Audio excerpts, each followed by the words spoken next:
Ooh, that looks tasty.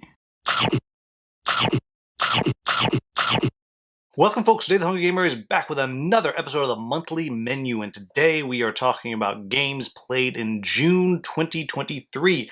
Now, this one is posting a little bit later than usual, and that's simply because I've been conventioning and traveling for the past 3 weeks.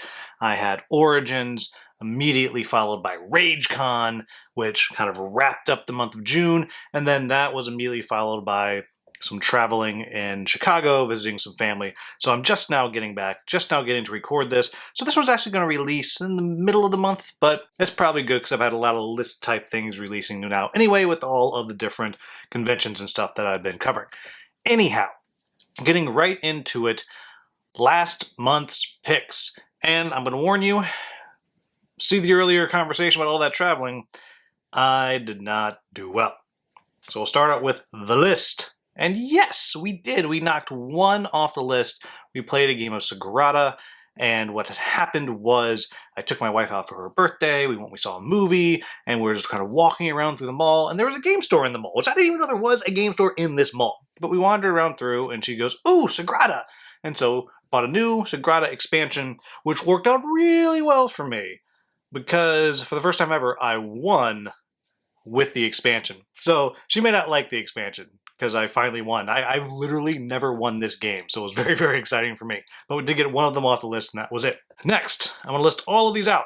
Land vs. Sea, Furnace with the expansion, Oathsworn, and Red Dragon Inn. No. Not a single one of them. I really thought I was going to get a game of Red Dragon Inn at RageCon when I was there, but they didn't have it in the library, so it just did not happen.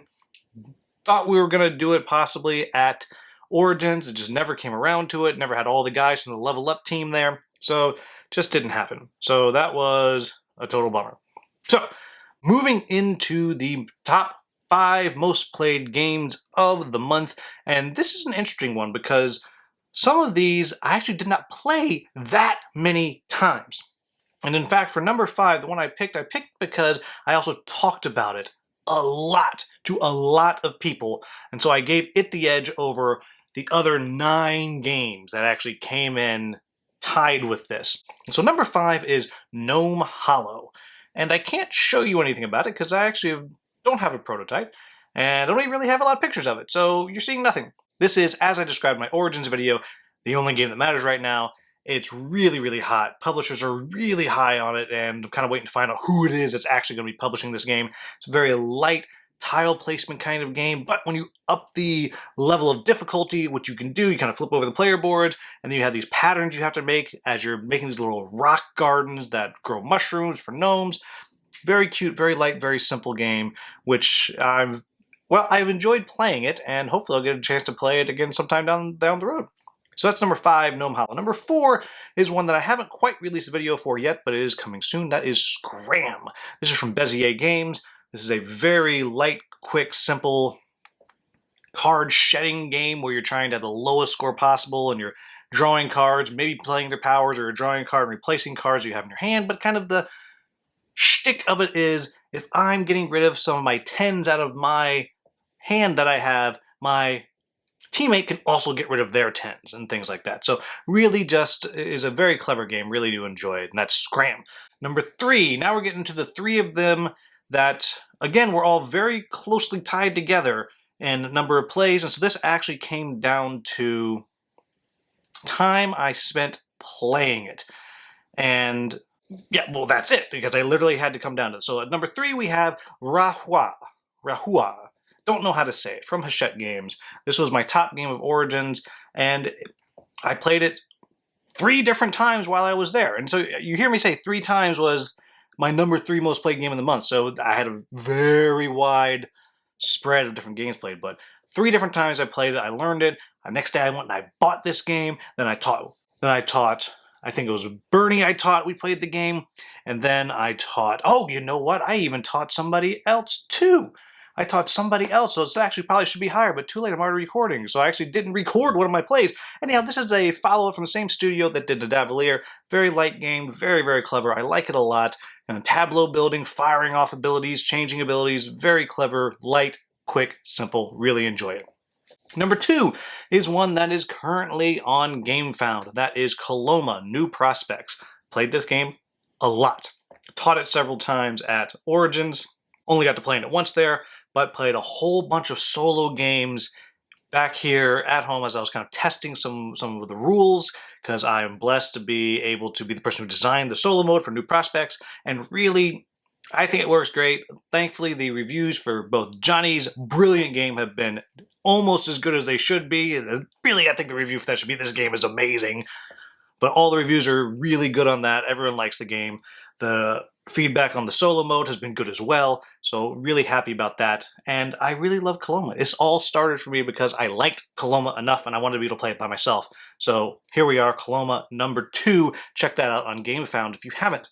And number 1 is one that I never thought would wind up on the monthly menu because it's a long game, it is a fiercely competitive game, and I'm not very good at it. But that is Omikron Protocol, and that comes in at number 1 because I went and I did a tournament, which actually was multiple games in a row, and then I wound up playing it again at Origins, and so that brings it in at number 1. Omikron Protocol, I think, is the best heavy skirmish miniatures game out there. I don't think you're going to find another one that's any better. But again, I'm not huge with my knowledge on these things, but I just think it's really, really good. It's very clever. A lot of good crunch in there. And so if you like skirmish miniatures game, this is one that you should probably be checking out.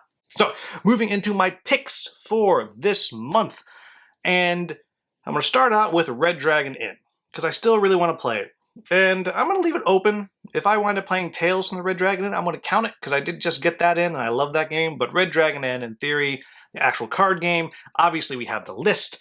Then I'm going to put Furnace back on the list again with the expansion.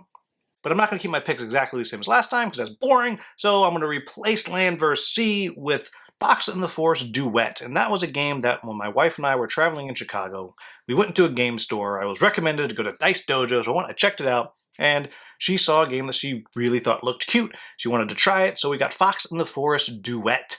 And I've learned it, and hopefully we will play it, because this is really the type of game that we like to just play just as a relaxing, quick, easy game. So Fox and the Forest Duet. And the last one is First Rat. And this is another one that we bought at the Dice Dojo in Chicago, and this is one that I've heard about. The Level Up guys have just been talking about how it was good. Monique and Naveen from Before You Play did a great video on it, and I've been very intrigued by it. It's cute. You're these rats trying to be the first to get your rocket to the moon, because clearly the moon is made of cheese. And my wife's interested in playing this one too. It's got a solo mode, so hopefully we'll get several games of that in. So there you have it, folks. That is the monthly menu for June 2023. Even though this is probably coming out in mid-July, we will be hopefully back on track at the beginning of August with the July monthly menu. The last thing I'm going to say is down at the bottom you see a ticker of all of our channel members. And as always, just thank you so much for helping support the channel. You get a few things with this. You get to see the mail call section where every so often I post videos of all the games I received in the mail, which is my first blush thoughts on the game. So you'll get that. You get video, you get early access to different videos. And most importantly, I guess to me, is you are helping me make my way to conventions with just that little bit of support that you are giving. There's multiple different levels, and I'm always open to new types of content for members only. So there you have it, folks. As always, if you found this video useful, please like, subscribe, share, maybe become a channel member. If you want to do that, you can just find a link to that right down there in the description. Just click on that and off you go. As always, thank you so much for watching. Have a wonderful, wonderful day.